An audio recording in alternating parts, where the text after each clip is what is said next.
ਗੁਰੂ ਸਾਹਿਬ ਜੀ। ਇੱਕ ਓੰਕਾਰ ਸਤਨਾਮ ਕਰਤਾ ਪੁਰਖ ਨਿਰਭਉ ਨਿਰਵੈਰ ਅਕਾਲ ਮੂਰਤ ਅਜੂਨੀ ਸੈਭੰ ਗੁਰ ਪ੍ਰਸਾਦ। ਸ਼੍ਰੀ ਨਾਨਕ ਪਦ ਪੰਕਜ ਬੰਦਨ ਪਦ ਪੰਕਜ ਬੰਦਨਾ ਸਿਮਰੋ ਅੰਗਦ ਦੁਖ ਨਿਕੰਦਨਾ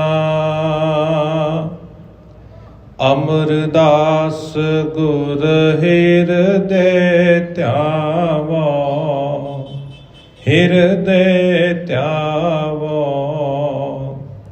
ਸ਼੍ਰੀ ਗੁਰੂ ਰਾਮਦਾਸ ਗੁਣ ਗਾਵੋ। ਸ਼੍ਰੀ ਅਰਜਨ ਬਿਘਨ ਕੇ ਨਾਸਕ ਬਿਘਨਨ ਕੇ ਨਾਸ਼ਕ ਹਰਿ ਗੋਬਿੰਦ ਸੁਭ ਸਮਤ ਪ੍ਰਕਾਸ਼ਕ। ਸ਼੍ਰੀ ਹਰਿ ਰਾਏ ਨਮੋ ਕਰ ਜੋਰੀ ਨਮੋ ਕਰ ਜੋਰੀ।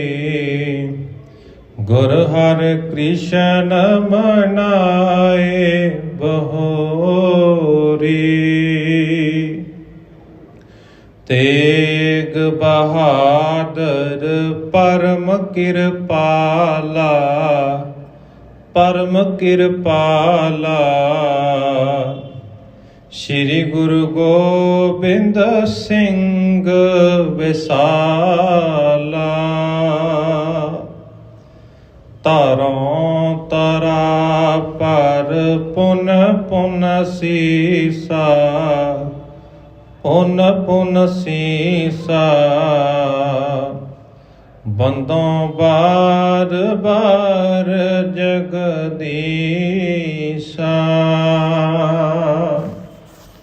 ਜਿਸ ਮੈਂ ਹੈ ਅੰਮ੍ਰਿਤ ਗਿਆਨ ਹੈ ਮਾਨਕ ਭਗਤ ਬੈਰਾਗ। ਸ਼੍ਰੀ ਗੁਰੂ ਗ੍ਰੰਥ ਸਾਹਿਬ ਉਦਦ ਬੰਦੋਂ ਕਰ ਅਨੁਰਾਗ। ਏਕ ਓੰਕਾਰਾ ਸਤਿਗੁਰੂ ਤੇ ਪ੍ਰਸਾਦ ਸਤ ਹੋਏ। ਵਾਹਿਗੁਰੂ ਜੀ ਕੀ ਫਤਿਹ। ਵਿਘਨ ਵਿਨਾਸ਼ਨ ਸੋਏ। ਵਾਹਿਗੁਰੂ ਜੀ ਕੀ ਫਤਿਹ। ਵਿਘਨ ਵਿਨਾਸ਼ਨ ਸੋਏ। ਧਰਮ ਧਾਮ ਤਰ ਧੀਰਜ ਦੀਨੋ ਪਾਏ ਅਲੰਭ ਹੋਏ ਦੁਖ ਸੀਨੋ। ਜੁਗੋ ਜੁਗ ਅਟਲ ਸ਼ਬਦ ਸ਼ਬਦ ਤੱਕ ਦੇ ਮਾਲਕ ਗੁਰ ਤੱਕ ਦੀ ਤੇ ਬਿਰਾਜਮਾਨ ਸਾਹਿਬ ਸ੍ਰੀ ਗੁਰੂ ਗ੍ਰੰਥ ਸਾਹਿਬ ਜੀ ਮਹਾਰਾਜ ਜੀ ਦੀ ਪਾਵਨ ਪਵਿੱਤਰ ਹਜ਼ੂਰੀ ਅੰਦਰ ਸੰਧਿਆ ਵੇਲੇ ਦੇ ਦੀਵਾਨਾਂ ਦੌਰਾਨ ਹਾਜ਼ਰੀਆਂ ਭਰ ਰਹੇ ਸਤਿਕਾਰਯੋਗ ਸਤਸੰਗੀ ਜਨੋ, ਆਪ ਜੀਆਂ ਨੇ ਬੜੇ ਹੀ ਅਦਬ ਸਤਿਕਾਰ ਦੇ ਨਾਲ ਗੁਰਮੁਖ ਪਿਆਰਿਆਂ ਪਾਸੋਂ ਸਤਿਗੁਰਾਂ ਜੀ ਦੀ ਅੰਮ੍ਰਿਤਮਈ ਬਾਣੀ ਦੇ ਕੀਰਤਨ ਦਾ ਰਸ ਮਹੀਨਾ ਕੀਰਤਨ ਸਰਵਣ ਕੀਤਾ ਹੈ। ਉਪਰੰਤ ਆਪ ਜੀਆਂ ਦੇ ਨਾਲ ਚੱਲ ਰਹੀ ਲੜੀਵਾਰ ਕਥਾ ਸ੍ਰੀ ਗੁਰ ਪ੍ਰਤਾਪ ਸੂਰਜ ਗ੍ਰੰਥ ਦੇ ਵਿੱਚੋਂ ਨਾਨਕ ਪ੍ਰਕਾਸ਼ ਦੇ ਵਿਚਾਰ ਕਰਨ ਦਾ ਸੁਭਾਗ ਸਮਾਂ ਪ੍ਰਾਪਤ ਹੋਇਆ ਹੈ। ਜਿਸ ਤਰ੍ਹਾਂ ਅਸੀਂ ਪਿਛਲੇ ਦੀਵਾਨਾਂ ਦੇ ਵਿੱਚ ਵੀ ਜ਼ਿਕਰ ਕਰਦੇ ਆਏ ਹਾਂ ਕਿ ਪਿਛਲੇ 2 ਦਿਨਾਂ ਤੋਂ ਅਸੀਂ ਤੀਜੇ ਅਧਿਆਏ ਦੀ ਆਰੰਭਤਾ ਕੀਤੀ ਹੋਈ ਹੈ, ਜਿਸ ਦੇ ਵਿੱਚ ਗੁਰੂ ਨਾਨਕ ਸਾਹਿਬ ਜੀ ਮਹਾਰਾਜ ਜੀ ਦੇ ਅਵਤਾਰ ਤੋਂ ਪਹਿਲਾਂ ਦਾ ਜੋ ਵਰਤਾਂਤ ਹੈ, ਜਿਹੋ ਜੀ ਧਰਤੀ ਦੀ ਦੁਰਦਸ਼ਾ ਸੀ, ਉਹ ਸਾਰਾ ਵਰਣਨ ਅਸੀਂ ਪਿਛਲੇ ਦੀਵਾਨਾਂ ਦੇ ਵਿੱਚ ਸਰਵਣ ਕਰ ਚੁੱਕੇ ਹਾਂ। ਕੱਲ ਦੇ ਦੀਵਾਨਾਂ ਦੇ ਵਿੱਚ ਵੀ ਅਸੀਂ ਸਰਵਣ ਕੀਤਾ ਕਿ ਕਿਸ ਤਰ੍ਹਾਂ ਧਰਤੀ ਉਸ ਪਰਮਾਤਮਾ ਦੇ ਅੱਗੇ ਪੁਕਾਰ ਕਰ ਰਹੀ ਆਪਣੇ ਦੁੱਖਾਂ ਦਾ ਵਰਣਨ ਕਰਦੀ ਹੈ, ਰੋਂਦੀ ਹੈ, ਕੁਰਲਾਉਂਦੀ ਹੈ ਕਿ ਮੇਰੇ ਤੋਂ ਹੁਣ ਇਹ ਦੁੱਖਾਂ ਦਾ ਭਾਰ ਨਹੀਂ ਚੱਲਿਆ ਜਾਂਦਾ। ਕੋਈ ਸਮਾਂ ਸੀ ਮੇਰੇ ਸਤਜੁਗ ਦੇ ਸਮੇਂ ਦੇ ਵਿੱਚ ਧਰਮ ਦੇ 4 ਪੈਰ ਸਨ, ਫਿਰ ਬਾਅਦ ਦੇ ਵਿੱਚ 3 ਪੈਰ ਰਹਿ ਗਏ। ਜਦੋਂ ਦੁਆਪਰ ਆਇਆ ਤਾਂ 2 ਪੈਰ ਰਹਿ ਗਏ, ਤੇ ਜਦੋਂ ਕਲਯੁਗ ਦਾ ਸਮਾਂ ਆ ਗਿਆ ਧਰਮ ਦਾ 1 ਪੈਰ ਹੀ ਰਹਿ ਗਿਆ। ਭਾਵ ਧਰਮ ਦੇ ਵਿੱਚ, ਸਮਾਜ ਦੇ ਵਿੱਚ ਧਰਮ ਦਾ ਬੋਲਬਾਲਾ ਜਿਹੜਾ ਸੀ, ਧਰਮ ਦੀ ਵਿਚਾਰਧਾਰਾ ਜਿਹੜੀ ਸੀ, ਉਹ ਕਿਤੇ ਨਾ ਕਿਤੇ ਘਟਦੀ ਜਾ ਰਹੀ ਸੀ। ਲੋਕਾਂ ਨੂੰ ਚੰਗੇ ਕੰਮ ਕਰਨ ਤੋਂ ਵੀ ਰੋਕਿਆ ਜਾ ਰਿਹਾ। ਜੇਕਰ ਕੋਈ ਚੰਗਾ ਕੰਮ ਕਰਨ ਦੇ ਲਈ ਸੋਚਦਾ ਵੀ ਹੈ, ਸਮਾਜ ਦਾ ਭਲਾ ਕਰਨ ਦੇ ਲਈ ਸੋਚਦਾ ਹੈ, ਤਾਂ ਉਸ ਨੂੰ ਵੀ ਸਜ਼ਾ ਦਿੱਤੀ ਜਾਂਦੀ ਸੀ। ਜਿੰਨੇ ਵੀ ਪਰਮਾਤਮਾ ਨੇ ਰਹਿਬਰ ਇਸ ਧਰਤੀ ਦੇ ਉੱਤੇ ਭੇਜੇ ਸਨ, ਪਰਮਾਤਮਾ ਨੇ ਜਦੋਂ ਧਰਤੀ ਦੀ ਪੁਕਾਰ ਸੁਣ ਕੇ ਜਵਾਬ ਦਿੱਤਾ ਨਾ ਕਿ ਮੈਂ ਸਮੇਂ-ਸਮੇਂ ਦੇ ਉੱਤੇ ਅਨੇਕਾਂ ਪੈਗੰਬਰ, ਅਨੇਕਾਂ ਪੀਰ ਇਸ ਧਰਤੀ ਦੇ ਉੱਤੇ ਭੇਜੇ, ਪਰ ਉਹ ਆਪਣਾ ਹੀ ਪੰਥ ਚਲਾ ਕੇ ਬੈਠ ਗਏ, ਆਪਣੀ ਹੀ ਮੱਤ ਦਾ ਪ੍ਰਚਾਰ ਕਰਦੇ ਰਹੇ। ਕਿਸੇ ਨੇ ਪਰਮਾਤਮਾ ਦੀ ਬੰਦਗੀ ਕਰਨ ਵੱਲ ਜ਼ੋਰ ਨਹੀਂ ਦਿੱਤਾ, ਕਿਸੇ ਨੇ ਪਰਮਾਤਮਾ ਦੇ ਨਾਲ ਜੋੜਨ ਦਾ ਯਤਨ ਨਹੀਂ ਕੀਤਾ। ਇਹ ਪਰਮੇਸ਼ਵਰ ਨੇ, ਇਹ ਅਕਾਲ ਪੁਰਖ ਪ੍ਰਭੂ ਪਰਮਾਤਮਾ ਨੇ ਧਰਤੀ ਨੂੰ ਜਵਾਬ ਦਿੱਤਾ ਤੇ ਫਿਰ ਆਖਿਆ ਕਿ ਜਦੋਂ ਸਮਾਜ ਦੇ ਵਿੱਚ ਪਰਮਾਤਮਾ ਦੇ ਸਿਮਰਨ ਦਾ ਪ੍ਰਵਾਹ, ਪਰਮਾਤਮਾ ਦੇ ਨਾਮ ਦੀ ਆਰਾਧਨਾ, ਪਰਮਾਤਮਾ ਦੇ ਨਾਮ ਦੀ ਸਿਫਤ ਸਲਾਹ ਦੀ ਜਿਹੜੀ ਹੈ ਬੰਦਗੀ ਹੋਣ ਲੱਗ ਪਈ, ਉਸ ਸਮੇਂ ਧਰਤੀ ਨੂੰ ਆਸਰਾ ਜ਼ਰੂਰ ਮਿਲੇਗਾ। ਭਾਵ ਉਸ ਸਮੇਂ ਧਰਤੀ ਆਪਣੇ ਪੈਰਾਂ ਦੇ ਉੱਤੇ, ਧਰਤੀ ਦੇ ਉੱਤੇ 4 ਜਿਹੜੇ ਧਰਮ ਦੇ ਪੈਰ ਸਨ, ਉਹ ਦੁਬਾਰਾ ਤੋਂ ਸਥਾਪਿਤ ਹੋ ਜਾਣਗੇ। ਜਦੋਂ ਸਮਾਜ ਦੇ ਲੋਕ ਪਰਮਾਤਮਾ ਦੀ ਸਿਫਤ ਸਲਾਹ ਕਰਨ ਲੱਗ ਪਏ, ਜਦੋਂ ਸੱਚਿਆਰਾ ਜੀਵਨ ਜਿਉਣਾ ਸ਼ੁਰੂ ਕਰ ਦਿੱਤਾ। ਕੱਲ ਦੇ ਦੀਵਾਨਾਂ ਦੇ ਵਿੱਚ ਅਸੀਂ ਇੱਥੋਂ ਤੱਕ ਵਿਚਾਰ ਸਰਵਣ ਕੀਤੇ ਸਨ। ਅਗਲੇਰੇ ਜੋ ਵਿਚਾਰ ਨੇ, ਜੋ ਕਵੀ ਸਾਹਿਬ ਜੀ ਨੇ ਸਾਡੇ ਸਨਮੁਖ ਰੱਖੇ ਨੇ, ਉਹ ਵਿਚਾਰਾਂ ਦੀ ਆਰੰਭਤਾ ਕਰਨ ਤੋਂ ਪਹਿਲਾਂ ਗੁਰੂ ਘਰ ਦੀ ਮਰਿਆਦਾ ਨੂੰ ਮੁੱਖ ਰੱਖਦਿਆਂ ਹੋਇਆ ਫਤਿਹ ਪ੍ਰਵਾਨ ਕਰੋ। ਆਖੋ ਜੀ ਵਾਹਿਗੁਰੂ ਜੀ ਕਾ ਖਾਲਸਾ, ਵਾਹਿਗੁਰੂ ਜੀ ਕੀ ਫਤਿਹ। ਧਰਮ ਧਾਮ ਤਰ ਧੀਰਜ ਦੀਨੋ, ਪਾਏ ਅਲੰਬ ਹੋਏ ਦੁਖ ਸੀਨੋ। ਕਿ ਧਰਮ ਦੇ ਘਰ ਨੇ ਧਰਤੀ ਨੂੰ ਧੀਰਜ ਦਿੱਤਾ, ਤੇ ਧੀਰਜ ਦਿੰਦਿਆਂ ਹੋਇਆ ਕਿਹਾ ਕਿ ਮੈਂ ਤੇਰਾ ਆਸਰਾ, ਤੇਰਾ ਸਹਾਰਾ ਬਣ ਕੇ ਸਭ ਦੁੱਖਾਂ ਦਾ ਨਾਸ਼ ਕਰ ਦਵਾਂਗਾ।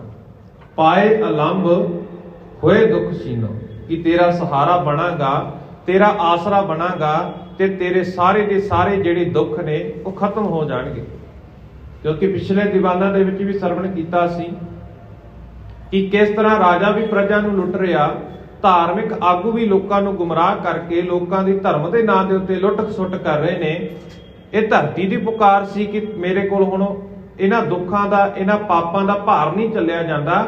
ਤਾਂ ਜਦੋਂ ਫਿਰ ਪ੍ਰਮਾਤਮਾ ਨੇ ਧਰਤੀ ਨੂੰ ਜਵਾਬ ਦਿੰਦਿਆਂ ਆਖਿਆ ਕਿ ਜਦੋਂ ਇਸ ਧਰਤੀ ਦੇ ਉੱਤੇ ਲੋਕ ਧਰਮ ਨੂੰ ਕਮਾਉਣਾ ਸ਼ੁਰੂ ਕਰ ਦੇਣਗੇ, ਲੋਕ ਅਸਲ ਦੇ ਵਿੱਚ ਧਰਮ ਦੀ ਵਿਚਾਰਧਾਰਾ ਨੂੰ ਸਮਝ ਜਾਣਗੇ ਕਿ ਧਰਮ ਅਸਲ ਦੇ ਵਿੱਚ ਹੈ ਕੀ, ਉਦੋਂ ਤੇਰਾ ਮੈਂ ਸਹਾਰਾ ਵੀ ਬਣ ਜਾਵਾਂਗਾ, ਤੇ ਤੇਰਾ ਜਿਹੜਾ ਆਸਰਾ ਬਣ ਕੇ ਤੇਰੇ ਸਾਰੇ ਦੁੱਖਾਂ ਦਾ ਨਾਸ਼ ਹੋ ਜਾਵੇਗਾ।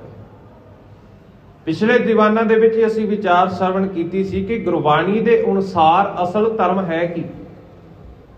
ਜਦੋਂ ਗੁਰਬਾਣੀ ਨੂੰ ਅਸੀਂ ਪੜ੍ਹਨ ਦਾ ਯਤਨ ਕਰਦੇ ਹਾਂ ਤਾਂ ਸਤਿਗੁਰੂ ਜੀ ਬਖਸ਼ਿਸ਼ ਕਰਦੇ ਨੇ, ਸਗਲ ਧਰਮ ਮੈਂ ਸ੍ਰੇਸ਼ਟ ਧਰਮ, ਹਰ ਕੋ ਨਾਮ ਜਪ ਨਿਰਮਲ ਕਰ। ਕਿ ਜਦੋਂ ਮਨੁੱਖ ਪਰਮਾਤਮਾ ਦਾ ਨਾਮ ਜਪਦਿਆਂ, ਸਮਾਜ ਦੇ ਵਿੱਚ ਵਿਚਰਦਿਆਂ, ਆਪਣਾ ਜੀਵਨ ਨਿਰਵਾਹ ਕਰਦਿਆਂ ਚੰਗੇ ਕਰਮ ਕਰਨ ਲੱਗ ਜਾਵੇਗਾ, ਚੰਗਾ ਆਚਰਣ ਵਾਲਾ ਜੀਵਨ ਬਤੀਤ ਕਰਨਾ ਸ਼ੁਰੂ ਕਰ ਦੇਵੇਗਾ, ਉਸ ਆਚਰਣ ਦੇ ਮੁਕਾਬਲੇ, ਉਹਨਾਂ ਕੰਮਾਂ ਦੇ ਮੁਕਾਬਲੇ ਹੋਰ ਕੋਈ ਵੀ ਧਰਮ ਉਸ ਤੋਂ ਵੱਡਾ ਨਹੀਂ। ਸਭ ਤੋਂ ਜਿਹੜਾ ਵੱਡਾ ਧਰਮ ਹੈ ਨਾ, ਉਹ ਚੰਗਾ ਜੀਵਨ ਬਤੀਤ ਕਰਨਾ, ਪਰਮਾਤਮਾ ਦੇ ਜਿਹੜੇ ਗੁਣ ਨੇ ਉਹਨਾਂ ਨੂੰ ਜੀਵਨ ਦੇ ਅੰਦਰ ਧਾਰਨ ਕਰਕੇ ਉਸ ਦੇ ਆਧਾਰ ਦੇ ਉੱਤੇ ਆਪਣਾ ਜੀਵਨ ਨਿਰਵਾਹ ਕਰਨਾ।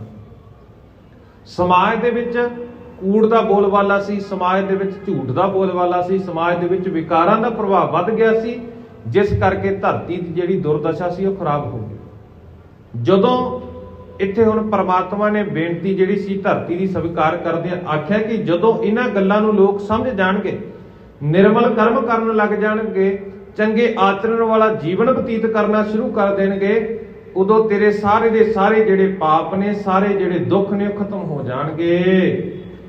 ਸੁਣ ਕਰ ਗਿਰਾ ਗਗਨ ਕੀ ਸੋਨੀ, ਉਰ ਕਰ ਪਰਮ ਹਰਖ ਮਨ ਮੋਨੀ। ਕਿ ਫਿਰ ਜਦੋਂ ਆਕਾਸ਼ ਦੀ ਮਿੱਠੀ ਬਾਣੀ ਸੁਣੀ ਨਾ ਧਰਤੀ ਨੇ, ਆਕਾਸ਼ ਦੇ ਮੁਖ ਤੋਂ ਮਿੱਠੀ ਬਾਣੀ ਸੁਣੀ, ਤਾਂ ਧਰਤੀ ਨੇ ਆਪਣੇ ਦਿਲ ਦੇ ਵਿੱਚ ਬਹੁਤ ਖੁਸ਼ੀ ਜ਼ਾਹਰ ਕੀਤੀ ਕਿ ਮੇਰੀ ਪੁਕਾਰ ਜਿਹੜੀ ਹੈ ਸੁਣੀ ਗਈ। ਆਮ ਤੌਰ ਦੇ ਉੱਤੇ ਜਦੋਂ ਨਾ ਅਸੀਂ ਵੀ ਆਪਣੇ ਗੁਰੂ ਦੇ ਸਨਮੁਖ ਖਲੋ ਕੇ ਅਰਦਾਸ ਬੇਨਤੀ ਕਰਦੇ ਆ ਨਾ, ਜਦੋਂ ਅਰਦਾਸ ਬੇਨਤੀ ਸੰਪੂਰਨ ਹੋ ਜਾਂਦੀ ਨਾ, ਤਾਂ ਸਿੱਖ ਦਾ ਆਪਣੇ ਗੁਰੂ ਪ੍ਰਤੀ ਜਿਹੜਾ ਪਿਆਰ ਹੈ ਉਹ ਹੋਰ ਵੱਧ ਜਾਂਦਾ, ਵਿਸ਼ਵਾਸ ਜਿਹੜਾ ਹੈ ਹੋਰ ਦ੍ਰਿੜ ਹੋ ਜਾਂਦਾ। ਇਸੇ ਤਰ੍ਹਾਂ ਜਦੋਂ ਧਰਤੀ ਨੇ ਪੁਕਾਰ ਕੀਤੀ ਸੀ, ਧਰਤੀ ਦੀ ਪੁਕਾਰ ਸੁਣੀ ਗਈ, ਤਾਂ ਧਰਤੀ ਦੇ ਜਿਹੜੇ ਮਨ ਦੇ ਵਿੱਚ, ਦਿਲ ਦੇ ਵਿੱਚ ਸੀ, ਚਾਅ ਪੈਦਾ ਹੋ ਗਿਆ, ਖੁਸ਼ੀ ਪੈਦਾ ਹੋ ਗਈ ਕਿ ਮੇਰੀ ਜਿਹੜੀ ਬੇਨਤੀ ਸੀ ਉਹ ਸਵੀਕਾਰ ਹੋ ਗਈ। ਜਗ ਮੈਂ ਰਘੁਵਰ ਕੁਲ ਅਕਲੰਕਾ, ਪ੍ਰਗਟੇ ਬੇਤੀ ਕੁਮਤ ਮਯੰਕਾ। ਕਿ ਜਗਤ ਦੇ ਵਿੱਚ ਕਿ ਸ਼੍ਰੀ ਰਾਮ ਚੰਦਰ ਜੀ ਦੀ ਜਿਹੜੀ ਕੁਲ ਸੀ ਉਹ ਕਲੰਕ ਰਹਿਤ ਹੈ। ਜਿਸ ਕੁਲ ਦੇ ਵਿੱਚ ਰਾਮ ਚੰਦਰ ਜੀ ਨੇ ਅਵਤਾਰ ਧਾਰਨ ਕੀਤਾ ਸੀ ਨਾ, ਉਹ ਕੁਲ ਜਿਹੜੀ ਕਹਿੰਦੇ ਨੇ ਵੀ ਕਲੰਕ ਤੋਂ ਰਹਿਤ ਹੈ, ਉਸ ਦੇ ਵਿੱਚ ਕਿਸੇ ਵੀ ਤਰ੍ਹਾਂ ਦਾ ਵਿਸ਼ੇ ਵਕਾਰ ਨਹੀਂ। ਧਰਤੀ ਨੂੰ ਆਨੰਦ ਦੇਣ ਵਾਲੇ ਧੰਨ ਗੁਰੂ ਨਾਨਕ ਸਾਹਿਬ ਜੀ ਮਹਾਰਾਜ ਜੀ ਨੇ ਵੀ ਬੇਦੀ ਕੁਲ ਦੇ ਵਿੱਚ ਆਪਣਾ ਜਿਹੜਾ ਸੀ ਉਹ ਅਵਤਾਰ ਧਾਰਨ ਕੀਤਾ। ਏਕ ਓੰਕਾਰ ਤਾਰ ਨਿਜ ਰੂਪਾ, ਪ੍ਰਗਟੇ ਸਤਿਗੁਰ ਰੂਪੇ ਅਨੂਪਾ। ਕਿ ਏਕ ਓੰਕਾਰ ਵਾਹਿਗੁਰੂ ਉਹ ਅਕਾਲ ਪੁਰਖ ਪ੍ਰਭੂ ਪਰਮਾਤਮਾ ਆਪ ਸਤਿਗੁਰੂ ਜੀ ਦੇ ਸਰੂਪ ਦੇ ਵਿੱਚ, ਧੰਨ ਗੁਰੂ ਨਾਨਕ ਸਾਹਿਬ ਜੀ ਮਹਾਰਾਜ ਜੀ ਦੇ ਸਰੂਪ ਦੇ ਵਿੱਚ ਇਸ ਧਰਤੀ ਦੇ ਉੱਤੇ ਪ੍ਰਗਟ ਹੋਇਆ। ਅਸੀਂ ਗੁਰਬਾਣੀ ਦੇ ਵਿੱਚ ਪਰਮਾਤਮਾ ਦੇ ਦੋ ਸਰੂਪਾਂ ਦਾ ਜ਼ਿਕਰ ਗੁਰੂ ਸਾਹਿਬ ਜੀ ਨੇ ਕੀਤਾ, ਉਹ ਵੀ ਅਸੀਂ ਪੜ੍ਹਦੇ ਹਾਂ ਕਿ ਨਿਰਗੁਣ ਰੂਪ ਵੀ ਪਰਮਾਤਮਾ ਦਾ ਹੈ ਤੇ ਸਰਗੁਣ ਰੂਪ ਵੀ ਪਰਮਾਤਮਾ ਦਾ ਹੈ। ਪਰ ਜਿਹੜੀ ਪਰਮਾਤਮਾ ਦੀ ਜੋਤ ਹੈ ਨਾ, ਉਹ ਕਿਸੇ ਵੀ, ਅਸੀਂ ਗੁਰਬਾਣੀ ਦੇ ਵਿੱਚ ਜਪਜੀ ਸਾਹਿਬ ਦੀ ਬਾਣੀ ਦੇ ਰਾਹੀਂ ਪੜ੍ਹਨ ਦਾ ਯਤਨ ਕਰਦੇ ਹਾਂ ਕਿ ਉਹ ਪਰਮਾਤਮਾ ਥਾਪਿਆ ਨਹੀਂ ਜਾ ਸਕਦਾ। ਜੇਕਰ ਕੋਈ ਉਸ ਨੂੰ ਬਣਾਉਣ ਦਾ ਯਤਨ ਕਰੇ ਤਾਂ ਉਸ ਨੂੰ ਘੜਿਆ ਨਹੀਂ ਜਾ ਸਕਦਾ। ਪਰ ਉਹ ਅਕਾਲ ਪੁਰਖ ਪ੍ਰਭੂ ਪਰਮਾਤਮਾ ਦਾ ਸੰਦੇਸ਼, ਉਹ ਪਰਮਾਤਮਾ ਦੀ ਵਿਚਾਰਧਾਰਾ, ਉਸ ਦੇ ਪਰਥਾਏ ਧੰਨ ਗੁਰੂ ਨਾਨਕ ਸਾਹਿਬ ਜੀ ਮਹਾਰਾਜ ਇਸ ਧਰਤੀ ਦੇ ਉੱਤੇ ਅਵਤਾਰ ਧਾਰਨ ਕਰਦੇ ਨੇ, ਪਰਮਾਤਮਾ ਦੀ ਜੋਤ ਰੂਪ ਜਾਣ ਕੇ ਅਸੀਂ ਜਿਨ੍ਹਾਂ ਦਾ ਸਤਿਕਾਰ ਕਰਦੇ ਹਾਂ। ਅਸੀਂ ਪਾਵਨ ਬਚਨ ਵੀ ਸਰਵਣ ਕਰਦੇ ਹਾਂ ਕਿ ਆਪ ਨਰਾਇਣ ਕਲਾ ਧਾਰ ਜਗ ਮੈਂ ਪਰਵਰ। ਕਿ ਉਹ ਅਕਾਲ ਪੁਰਖ ਪ੍ਰਭੂ ਪਰਮਾਤਮਾ ਨੇ ਆਪ ਇਸ ਧਰਤੀ ਦੇ ਉੱਤੇ ਅਵਤਾਰ ਧਾਰਨ ਕੀਤਾ ਸੀ ਧੰਨ ਗੁਰੂ ਨਾਨਕ ਸਾਹਿਬ ਜੀ ਮਹਾਰਾਜ ਜੀ ਦੇ ਰੂਪ ਦੇ ਵਿੱਚ। ਦੋਹਰਾ ਨਿਸ ਕੁਚਾਲ ਕਲ ਕਾਲ ਤਮਾ, ਉਡਗਣ ਦੰਬ ਸਮਾਜ, ਭਏ ਕੁਮੁਦ ਸੇ ਅਣਕਬਤ, ਇੰਦ ਮੁਹੰਮਦ ਰਾਜ। ਨਿਸ ਕਹਿੰਦੇ ਨੇ ਰਾਤ ਨੂੰ, ਕੁਚਾਲ ਕਹਿੰਦੇ ਨੇ ਭੈੜੀ ਚਾਲ ਨੂੰ। ਆਮ ਤੌਰ ਤੇ ਅਸੀਂ ਦੇਖਦੇ ਆ ਨਾ ਵੀ ਜੇ ਕੋਈ ਤੁਰਿਆ ਜਾਂਦਾ ਹੋਵੇ ਤਾਂ ਕਈ ਵਾਰੀ ਕਹਿ ਦਿੰਦੇ ਆ ਵੀ ਇਸ ਦਾ ਚਾਲ ਚੱਲਣ ਠੀਕ ਨਹੀਂ ਹੈ, ਭਾਵ ਇਸ ਦੀ ਚਾਲ ਜਿਹੜੀ ਹੈ ਵਿਗੜੀ ਹੋਈ ਹੈ। ਕੁਚਾਲ ਦਾ ਭਾਵ ਹੈ ਭੈੜੀ ਚਾਲ, ਕਲਕਾਲ, ਭੈੜੀਆਂ ਰਸਮਾਂ, ਭੈੜੀਆਂ ਰੀਤਾਂ, ਕਲਕਾਲ ਦਾ ਹਨੇਰਾ। ਤਮ ਦਾ ਭਾਵ ਹੈ ਤਾਰੇ, ਤੇ ਉਡਗਣ ਦੰਭ ਸਮਾਜ, ਭਾਵ ਪਖੰਡੀ ਸਮਾਜ ਤੇ ਹੋਰ ਮਤ। ਤੇ ਫਿਰ ਅੱਗੇ ਜ਼ਿਕਰ ਕਰਦੇ ਨੇ ਭਏ ਕੁਮਾਤ ਸੇ ਅਨਕ ਮਤ, ਇੰਦ ਮੁਹੰਮਦ ਰਾਜ। ਇੰਦ ਅਤੇ ਮੁਹੰਮਦ ਦਾ ਰਾਜ ਜਿਹੜਾ ਹੈ ਸੱਚ ਦਾ ਚੰਦਰਮਾ ਚੜ੍ਹਨ ਦੇ ਨਾਲ ਅਲੋਪ ਹੋ ਗਿਆ। ਸਮਾਜ ਦੇ ਵਿੱਚ ਜਿਹੋ ਜਿਹੇ ਹਾਲਾਤ ਸੀ, ਹਨੇਰਾ ਪਸਰਿਆ ਹੋਇਆ ਸੀ, ਅਗਿਆਨਤਾ ਦਾ ਹਨੇਰੇ ਦੀ ਗੱਲ ਕੀਤੀ ਗਈ। ਅਗਿਆਨਤਾ ਦਾ ਹਨੇਰਾ ਜਿਹੜਾ ਸੀ ਉਹ ਪਸਰਿਆ ਹੋਇਆ ਸੀ। ਭੈੜੀਆਂ ਰਸਮਾਂ ਨੇ, ਜਿਹੜਾ ਸੀ ਸਮਾਜ ਦੇ ਵਿੱਚ ਭੈੜੀਆਂ ਰਸਮਾਂ ਪ੍ਰਚਲਿਤ ਹੋਈਆਂ ਸਨ, ਭੈੜੀਆਂ ਰੀਤਾਂ ਦੇ ਮਗਰ ਲੋਕ ਲੱਗ ਕੇ ਆਪਣਾ ਜੀਵਨ ਨਿਰਵਾਹ ਕਰਦੇ ਸਨ। ਹੋਰ ਅਨੇਕਾਂ ਪਖੰਡ ਜਿਹੜੇ ਸੀ ਸਮਾਜ ਦੇ ਵਿੱਚ ਪ੍ਰਚਲਿਤ ਸਨ।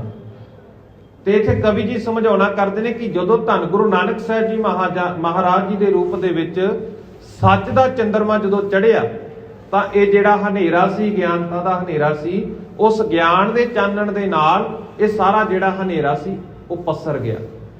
ਆਮ ਤੌਰ ਦੇ ਉੱਤੇ ਅਸੀਂ ਦੇਖਦੇ ਹਾਂ ਨਾ ਕਿ ਜਦੋਂ ਚੰਦਰਮਾ ਦੀ ਰੋਸ਼ਨੀ ਜ਼ਿਆਦਾ ਹੋ ਜਾਂਦੀ ਹੈ ਤਾਂ ਕਈ ਵਾਰੀ ਜਿਹੜੇ ਤਾਰੇ ਨੇ ਨਾ, ਜਿਨ੍ਹਾਂ ਦੀ ਰੋਹ ਘੱਟ ਹੈ, ਉਹ ਤਾਰੇ ਵੀ ਸਾਨੂੰ ਦਿਖਣੇ ਬੰਦ ਹੋ ਜਾਂਦੇ ਨੇ।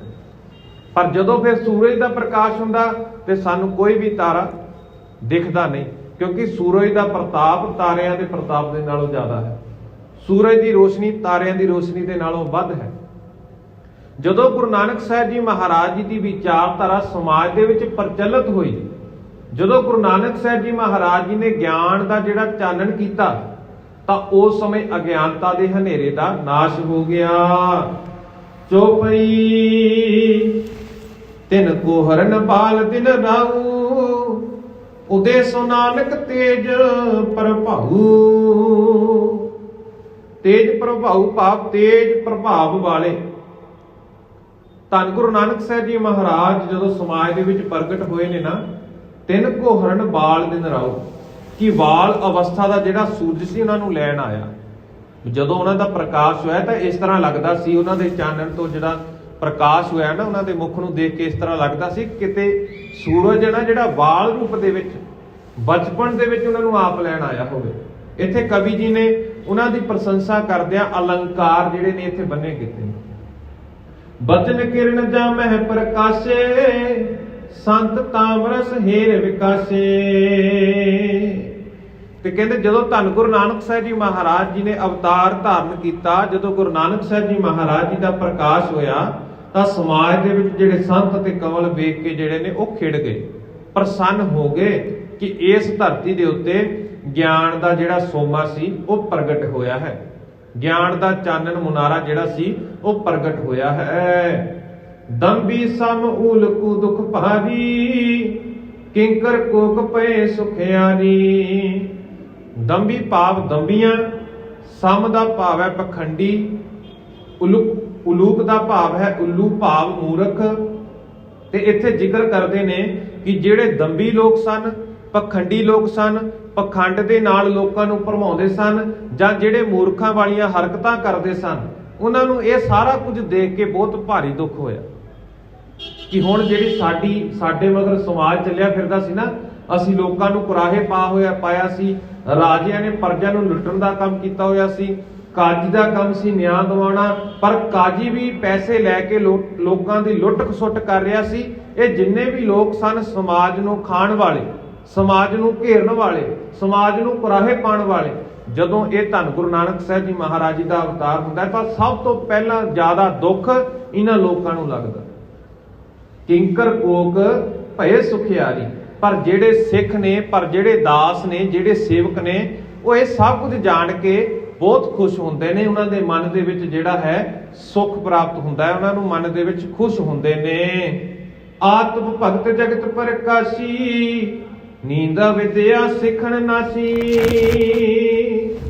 ਕਿ ਜਿਹੜੀ ਭਗਤੀ ਦੀ ਲਹਿਰ ਸੀ ਨਾ ਜਗਤ ਦੇ ਵਿੱਚ, ਧੰਨ ਗੁਰੂ ਨਾਨਕ ਸਾਹਿਬ ਜੀ ਮਹਾਰਾਜ ਜੀ ਦਾ ਪ੍ਰਕਾਸ਼ ਹੁੰਦਾ ਹੈ। ਜਦੋਂ ਪ੍ਰਕਾਸ਼ਮਾਨ ਹੋਏ ਨੇ ਧੰਨ ਗੁਰੂ ਨਾਨਕ ਸਾਹਿਬ ਜੀ ਮਹਾਰਾਜ, ਤਾਂ ਇਸ ਤਰ੍ਹਾਂ ਮੰਨੋ ਵੀ ਜਿਨ੍ਹਾਂ ਦੇ ਸਿੱਖਣ ਦੇ ਵਿੱਚ ਇੱਛਾ ਸੀ, ਜਿਹੜੇ ਸਿੱਖਣ ਵਾਲੇ ਨੇ, ਉਹਨਾਂ ਦੀ ਵੀ ਜਿਹੜੀ ਆਲਸਾ ਸੀ ਜੀਵਨ ਦੇ ਵਿੱਚ, ਕਿਤੇ ਨਾ ਕਿਤੇ ਆਲਸ ਆਇਆ ਹੋਇਆ ਸੀ ਜਾਂ ਕਿਤੇ ਨਾ ਕਿਤੇ ਅਗਿਆਨਤਾ ਸੀ, ਉਹ ਇਹ ਚੀਜ਼ਾਂ ਵੀ ਉਹ ਗੁਰੂ ਨਾਨਕ ਸਾਹਿਬ ਜੀ ਮਹਾਰਾਜ ਜੀ ਦੇ ਅਵਤਾਰ ਧਾਰਨ ਦੇ ਬਾਅਦ ਉਹਨਾਂ ਦੇ ਵਿੱਚੋਂ ਵੀ ਇਹ ਚੀਜ਼ਾਂ ਜਿਹੜੀਆਂ ਸੀ ਉਹ ਖਤਮ ਹੋ ਗਈਆਂ। ਗਿਆਨ ਨਾਮ ਮਹਿ ਨਰਬਰ ਜਾਗੇ, ਕਲਮਲ ਸੁਪਨਾ ਜੋ ਮਨ ਤਿਆਗੇ। ਕਿ ਕਹਿੰਦੇ ਜਿਹੜੇ ਗਿਆਨ ਤੇ ਨਾਮ ਦੇ ਵਿੱਚ ਸ੍ਰੇਸ਼ਟ ਪੁਰਖ ਨੇ ਨਾ, ਉਹਨਾਂ ਨੇ ਧੰਨ ਗੁਰੂ ਨਾਨਕ ਸਾਹਿਬ ਜੀ ਮਹਾਰਾਜ ਜੀ ਦੇ ਆਉਣ ਦੇ ਨਾਲ ਜਿਵੇਂ ਹਨੇਰਾ ਅਲੋਪ ਹੋ ਗਿਆ ਨਾ, ਤਾਂ ਇਸ ਤਰ੍ਹਾਂ ਮੰਨ ਲਓ ਉਹਨਾਂ ਦੇ ਜੀਵਨ ਦੇ ਵਿੱਚ ਵੀ ਜਿਹੜਾ ਸੀ, ਜਿੱਦਾਂ ਮਨੁੱਖ ਮੰਨ ਲਓ ਰਾਤ ਨੂੰ ਸੁੱਤਾ ਹੋਵੇ ਤੇ ਕੋਈ ਸੁਪਨਾ ਆਉਂਦਾ ਹੋਵੇ, ਜਦੋਂ ਮਨੁੱਖ ਜਾਗਦਾ ਹੈ, ਜਦੋਂ ਉਸ ਦੀ ਨੀਂਦ ਖੁੱਲਦੀ ਤਾਂ ਸੁਪਨਾ ਨੱਠ ਜਾਂਦਾ। ਇਸੇ ਤਰ੍ਹਾਂ ਮੰਨ ਲਓ ਵੀ ਗੁਰੂ ਨਾਨਕ ਸਾਹਿਬ ਜੀ ਮਹਾਰਾਜ ਜੀ ਦੇ ਪ੍ਰਕਾਸ਼ ਧਾਰਨ ਦੇ ਨਾਲ, ਅਵਤਾਰ ਧਾਰਨ ਦੇ ਨਾਲ, ਜਿਹੜੇ ਮਨੁੱਖਾਂ ਦੇ ਜੀਵਨ ਦੇ ਵਿੱਚ ਅਗਿਆਨਤਾ ਦਾ ਹਨੇਰਾ ਸੀ, ਜਦੋਂ ਉਹ ਜਾਗੇ ਤਾਂ ਉਹਨਾਂ ਦੇ ਜੀਵਨ ਦੇ ਵਿੱਚੋਂ ਵੀ ਅਗਿਆਨਤਾ ਦਾ ਹਨੇਰਾ ਇਸ ਤਰ੍ਹਾਂ ਨਾ ਖਤਮ ਹੋ ਗਿਆ ਜਿਸ ਤਰ੍ਹਾਂ ਇੱਕ ਸੁਪਨਾ ਉਡਾਰੀ ਮਾਰ ਕੇ ਉੱਡ ਜਾਂਦਾ ਹੈ।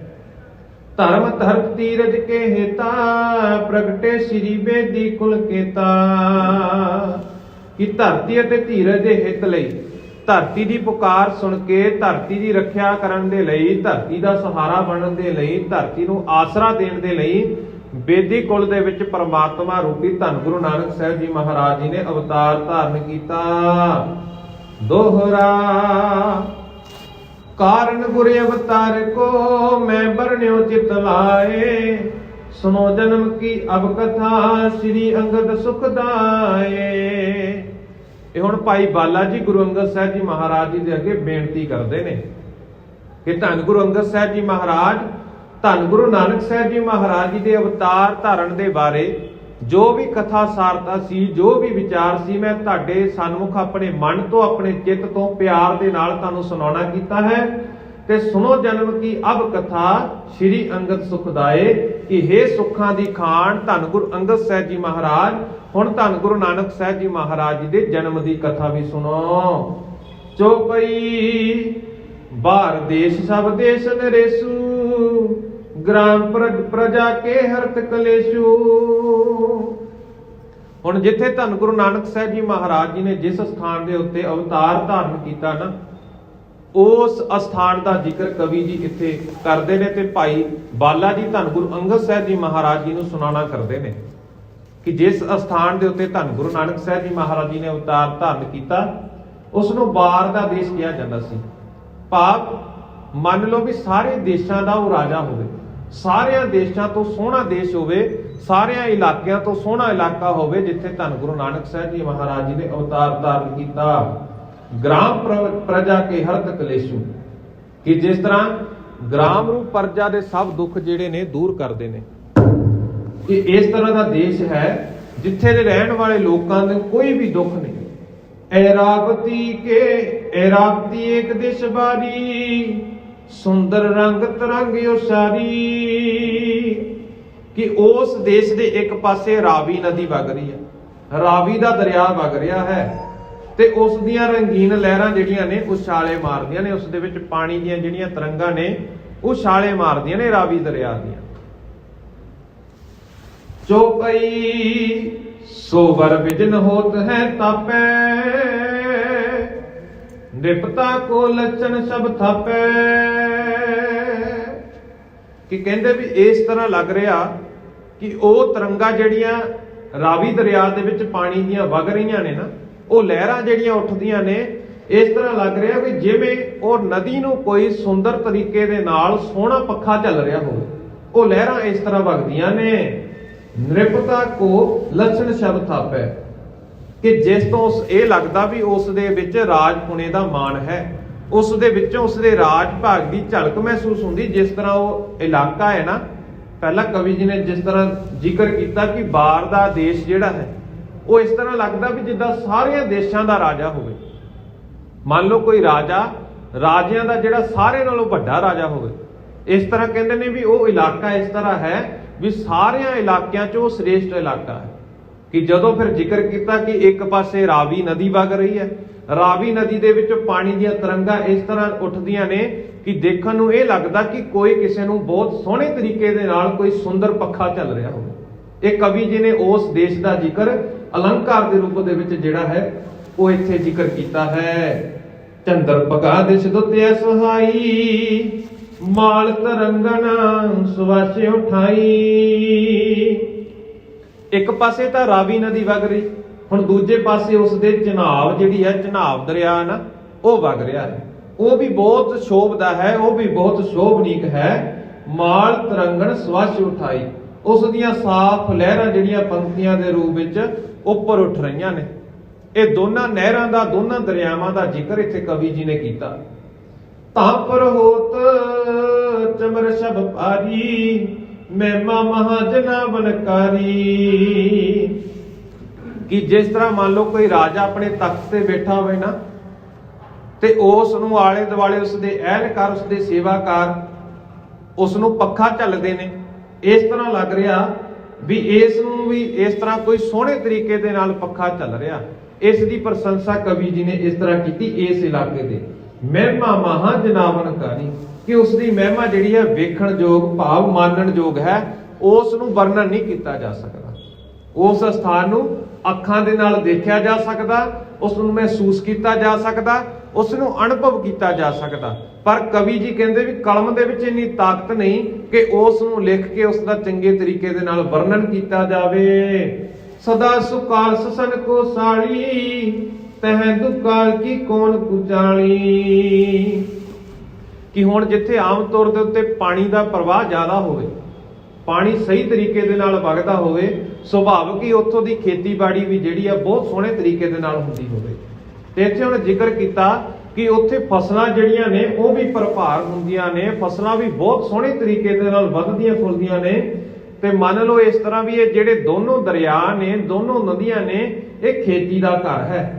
ਫਿਰ ਅੱਗੇ ਜ਼ਿਕਰ ਕਰਦੇ ਨੇ ਤਹਿ ਦੁਕਾਲ ਕੀ ਕੌਣ ਕੁਚਾਲੀ, ਕਿ ਫਿਰ ਜਿੱਥੇ ਹੁਣ ਪਾਣੀ ਦਾ ਲਗਾਤਾਰ ਨਿਰੰਤਰ ਵਹਾਅ ਵਗਦਾ ਹੋਵੇ, ਸੋਹਣੀਆਂ ਫਸਲਾਂ ਹੁੰਦੀਆਂ ਹੋਣ, ਤੇ ਫਿਰ ਉਸ ਥਾਂ ਦੇ ਉੱਤੇ ਕਾਲ ਕਿਸ ਤਰ੍ਹਾਂ ਪੈ ਸਕਦਾ। ਅਸੀਂ ਪਿਛਲੇ ਦੀਵਾਨਾਂ ਦੇ ਵਿੱਚ ਸਰਵਣ ਕਰ ਚੁੱਕੇ ਹਾਂ ਨਾ ਕਿ ਉਹਨਾਂ ਹਾਲਾਤਾਂ ਦੇ ਵਿੱਚ ਜਦੋਂ ਧਰਤੀ ਪੁਕਾਰ ਕਰ ਰਹੀ ਕਿ ਰਾਜੇ ਲੋਕਾਂ ਨੂੰ ਲੁੱਟ ਰਹੇ ਨੇ, ਪ੍ਰਜਾ ਦਾ ਘਾਣ ਕਰ ਰਹੇ ਨੇ, ਤੇ ਕਹਿੰਦੇ ਉਸ ਸਮੇਂ ਕੋਈ ਭਰੋਸਾ ਨਹੀਂ ਵੀ ਕਦੋਂ ਕਾਲ ਪੈ ਜਾਵੇ।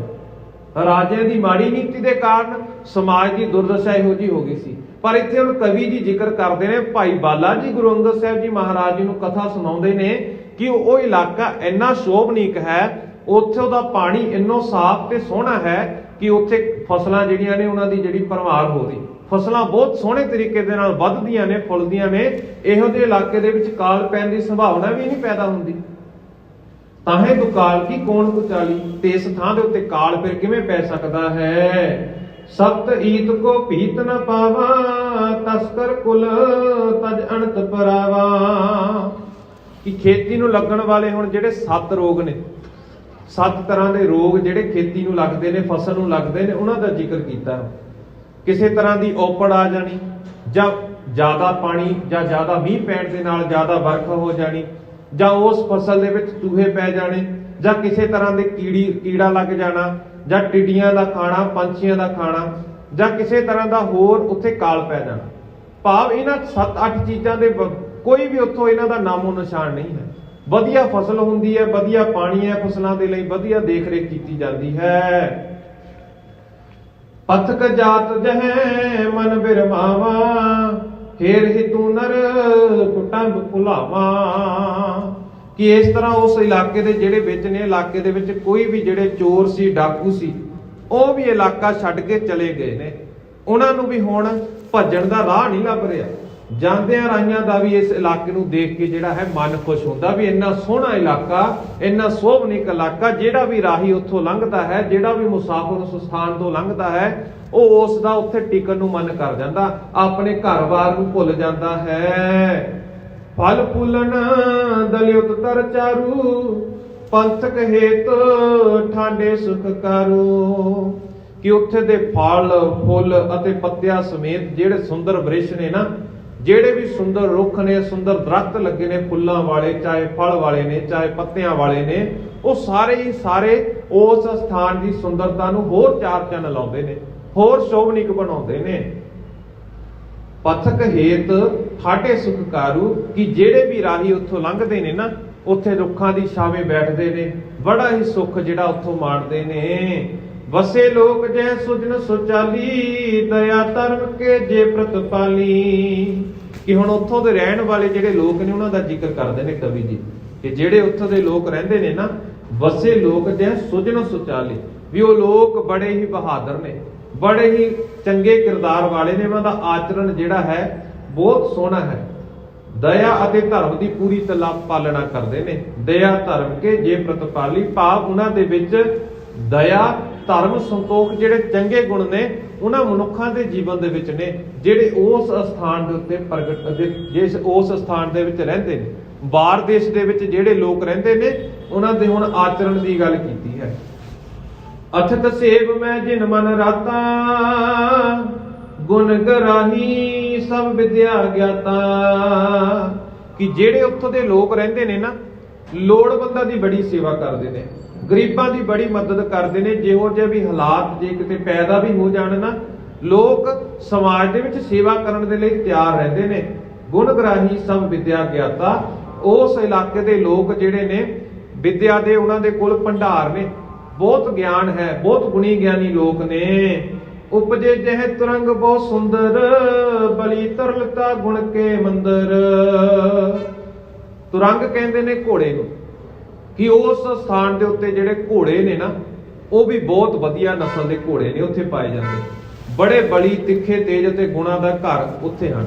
ਉੱਥੇ ਜਿਹੜੇ ਲੋਕ ਰਹਿੰਦੇ ਨੇ ਉਹਨਾਂ ਦੇ ਵਿੱਚ ਗੁਣਾਂ ਦੇ ਭੰਡਾਰ ਨੇ। ਬੜੇ ਸੂਰਬੀਰ ਲੋਕ ਉੱਥੇ ਪੈਦਾ ਹੁੰਦੇ ਨੇ ਉਸ ਸਥਾਨ ਦੇ ਉੱਤੇ। ਔਰ ਪਸ਼ੂ ਬਹੁ ਸੁਭਗ ਸੋ ਜਾਤੀ, ਤਿਨ ਕੀ ਖਾਨ ਕੀਨ ਵਿਦ ਖਿਆਤੀ। ਉੱਥੋਂ ਦੇ ਜਿਹੜੇ ਪਸ਼ੂ ਨੇ ਉਹਨਾਂ ਦੀਆਂ ਵੀ ਨਸਲਾਂ ਬਹੁਤ ਵਧੀਆ ਨੇ। ਹੁਣ ਜੇਕਰ ਕਿਸੇ ਸਥਾਨ ਦੇ ਉੱਤੇ ਕਿਸੇ ਪਸ਼ੂ ਨੂੰ ਵਧੀਆ ਚਾਰਾ ਮਿਲ ਜਾਵੇ, ਵਧੀਆ ਖਾਣ ਨੂੰ ਮਿਲ ਜਾਵੇ, ਤਾਂ ਉੱਥੋਂ ਦੇ ਜਿਹੜੇ ਪਸ਼ੂ ਨੇ ਵਧੀਆ ਦੁੱਧ ਦੇਣਗੇ, ਨਸਲਾਂ ਵੀ ਵਧੀਆ ਹੋਣਗੀਆਂ। ਇਹ ਸਾਰਾ ਕੁਝ ਉੱਥੋਂ ਦੀ ਧਰਤੀ ਤੇ ਡਿਪੈਂਡ ਕਰਦਾ, ਧਰਤੀ ਤੇ ਨਿਰਭਰ ਕਰਦਾ। ਜਿਹੋ ਜੇ ਧਰਤੀ ਦੇ ਵਿੱਚ ਫਸਲ ਹੋਵੇਗੀ, ਧਰਤੀ ਦਾ ਜਿਹੜਾ ਉੱਥੋਂ ਦਾ ਜਾਂ ਵਾਤਾਵਰਣ ਹੈ, ਉਸ ਦੇ ਅਨੁਸਾਰ ਹੀ ਜਿਹੜੀਆਂ ਨਸਲਾਂ ਨੇ ਵੱਧਦੀਆਂ ਨੇ ਤੇ ਫੁੱਲਦੀਆਂ ਨੇ। ਕਹਿੰਦੇ ਉੱਥੋਂ ਦੇ ਪਸ਼ੂਆਂ ਦੀਆਂ ਨਸਲਾਂ ਬਹੁਤ ਬੜੀਆਂ ਨੇ। ਤਿਨ ਕੀ ਖਾਨ ਕੀਨ ਵਿਦ ਖਿਆਤੀ, ਤੇ ਵਿਦਤਾ ਨੇ ਨਸਲਾਂ ਨੂੰ ਆਪ ਪ੍ਰਗਟ ਕੀਤਾ। ਹੁਣ ਜਿਹੜੇ ਉੱਥੋਂ ਦੇ ਮਨੁੱਖਾਂ ਦੇ ਗਿਆਨ ਦੀ ਗੱਲ ਕੀਤੀ ਕਿ ਉਹਨਾਂ ਕੋਲ ਗਿਆਨ ਦਾ ਭੰਡਾਰਾ ਵੀ ਬਹੁਤ ਹੈ, ਉਹਨਾਂ ਨੇ ਆਪਣੀ ਸਮਝ ਦੇ ਨਾਲ ਨਸਲਾਂ ਨੂੰ ਅੱਗੇ ਦੀ ਅੱਗੇ ਵਧਾਇਆ ਹੈ। ਜਿਹੜੇ ਚੰਗੇ ਘੋੜੇ ਨੇ, ਚੰਗੇ ਪਸ਼ੂ ਨੇ, ਇਹਨਾਂ ਲੋਕਾਂ ਦੀ ਹੀ ਸਾਰਾ ਕੁਝ ਦੇਣ ਹੈ। ਜੋ ਅਸ ਦੇਸ਼ ਰੁਦਤ ਪਰ ਸਗਰਾ, ਭਰਤ ਖੰਡ ਮੈਂ ਸ਼ਬਦ ਅਜਗਰਾ। ਕਿ ਉਹ ਸਾਰਾ ਦੇਸ਼ ਹੀ ਬੜਾ ਸੁੰਦਰ ਤੇ ਬੜਾ ਸ੍ਰੇਸ਼ਟ ਹੈ। ਬਾਹਰ ਦਾ ਉਹ ਇਲਾਕਾ ਇਸ ਤਰ੍ਹਾਂ ਹੈ ਜਿੱਦਾਂ ਮੰਨ ਲਓ ਕਿ ਰਾਜੇ ਭਰਤ ਦੇ ਦੇਸ਼ ਵਾਂਗ ਸ਼ੋਭਾ ਪਾਉਂਦਾ। ਰਾਜੇ ਭਰਤ ਦੇ ਬਾਰੇ ਵੀ ਅਸੀਂ ਜ਼ਿਕਰ ਕਰਦੇ ਹਾਂ ਨਾ, ਪੜ੍ਹਦੇ ਹਾਂ ਆਮ ਤੌਰ ਦੇ ਉੱਤੇ, ਵੀ ਇਸ ਤਰ੍ਹਾਂ ਦਾ ਉਹ ਬਾਹਰ ਦਾ ਇਲਾਕਾ ਲੱਗਦਾ, ਵੀ ਉਹ ਇਲਾਕਾ ਰਾਜੇ ਜਿਹੜਾ ਭਰਤ ਹੈ ਨਾ ਉਸ ਦੇ ਦੇਸ਼ ਨੂੰ ਵੀ ਜਿਹੜਾ ਹੈ ਮਾਤ ਪਾਉਂਦਾ ਹੈ। ਮੰਨੋ ਉਹ ਇਲਾਕਾ ਜਿਹੜਾ ਹੈ ਭਰਤ ਖੰਡ ਹੈ। ਅੱਜ ਦੇ ਦੀਵਾਨਾਂ ਦੇ ਵਿੱਚ ਅਸੀਂ ਇੱਥੋਂ ਤੱਕ ਵਿਚਾਰ ਸਰਵਣ ਕੀਤੇ ਕਿ ਜਿਸ ਧਰਤੀ ਦੇ ਉੱਤੇ, ਜਿਸ ਅਸਥਾਨ ਦੇ ਉੱਤੇ ਧੰਨ ਗੁਰੂ ਨਾਨਕ ਸਾਹਿਬ ਜੀ ਮਹਾਰਾਜ ਜੀ ਨੇ ਅਵਤਾਰ ਧਾਰਨ ਕੀਤਾ, ਉੱਥੋਂ ਦਾ ਇਲਾਕੇ ਦਾ ਵਾਤਾਵਰਣ, ਉੱਥੋਂ ਦੇ ਇਲਾਕੇ ਦਾ ਪੌਣ ਪਾਣੀ, ਉੱਥੋਂ ਦੀਆਂ ਫਸਲਾਂ, ਉੱਥੋਂ ਦੀਆਂ ਨਸਲਾਂ ਕਿਹੋ ਜਿਹੀਆਂ ਨੇ, ਬਾਕੀ ਦੀ ਵਿਚਾਰ ਅਸੀਂ ਕੱਲ ਦੇ ਦੀਵਾਨਾਂ ਦੇ ਵਿੱਚ ਸਰਵਣ ਕਰਾਂਗੇ ਕਿ ਕਿਸ ਉਸ ਅਸਥਾਨ ਦੇ ਉੱਤੇ ਹੋਰ ਕਿਹੋ ਜਿਹਾ ਵਰਤਾਂਤ ਕਵੀ ਜੀ ਇੱਥੇ ਵਰਣਨ ਕਰਦੇ ਨੇ, ਕਿਹੋ ਜਿਹਾ ਉੱਥੋਂ ਦਾ ਮਾਹੌਲ ਹੈ। ਉਹ ਬਾਕੀ ਦੀਆਂ ਵਿਚਾਰਾਂ ਅਸੀਂ ਕੱਲ ਦੇ ਦੀਵਾਨਾਂ ਦੇ ਵਿੱਚ ਸਰਵਣ ਕਰਾਂਗੇ। ਇੰਨੀਆਂ ਕੁ ਬੇਨਤੀਆਂ ਪ੍ਰਵਾਨ ਕਰਨੀਆਂ ਜੀ। ਹੋਈਆਂ ਭੁੱਲਾਂ ਚੁੱਕਾਂ ਦੀ ਖਿਮਾ, ਦੋਵੇਂ ਹੱਥ ਜੋੜ ਕੇ ਫਤਿਹ ਪ੍ਰਵਾਨ ਕਰੋ। ਆਖੋ ਜੀ ਵਾਹਿਗੁਰੂ ਜੀ ਕਾ ਖਾਲਸਾ, ਵਾਹਿਗੁਰੂ ਜੀ ਕੀ ਫਤਿਹ।